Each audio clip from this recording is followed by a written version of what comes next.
ஒளிவீசும் மந்திரக்காட்டில் லியா என்ற சிறிய தேவதை வாழ்ந்தாள். அவளுக்கு நீலமாக மின்னும் அழகான சிறகுகள் இருந்தன. அந்தச் சிறகுகளுடன் அவள் காட்டிலுள்ள எல்லா உயிர்களுக்கும் உதவி செய்து மகிழ்ந்தாள். ஒருநாள் மரத்திலிருந்து கீழே விழப்போகும் ஒரு குட்டி பறவையை காப்பாற்ற லியா பறந்தாள்.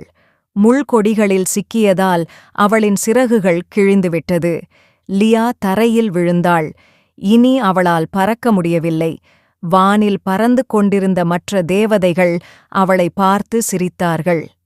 சிறகுகள் இல்லாமல் நீ எப்படி தேவதை என்று கேலி செய்தார்கள். லியா மிகவும் வருந்தினாள். கல்லின் மீது அமர்ந்து அழுதாள்.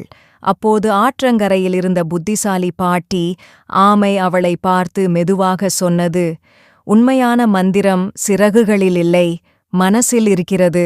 அந்த வார்த்தைகள் லியாவுக்கு தைரியம் தந்தது.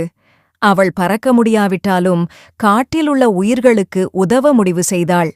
இலை கோப்பையில் தண்ணீர் எடுத்து வாடும் செடிகளுக்கு ஊற்றினாள்.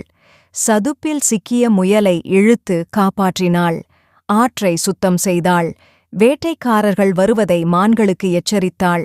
நாட்கள் கடந்தன. முழு காடும் முன்பை விட அதிகமாக ஒளி வீசத் தொடங்கியது. மலர்கள் வேகமாக மலர்ந்தன. உயிர்கள் மகிழ்ச்சியாக இருந்தன. திடீரென லியாவை சுற்றி பொன்னொளி பரவியது.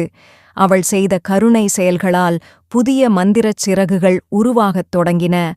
அவை முன்பை விட பெரியதும் பிரகாசமானதுமாக இருந்தது. மேலிருந்து பார்த்த தேவதைகள் அதிர்ச்சியடைந்தார்கள். பாட்டி ஆமை சிரித்தபடி சொன்னது, கருணைதான் மிக வலிமையான சிறகுகளைத் தரும். லியா மீண்டும் வானத்தில் உயரப் பறந்தாள். இப்போது அவள் இதயத்திலிருந்த மகிழ்ச்சி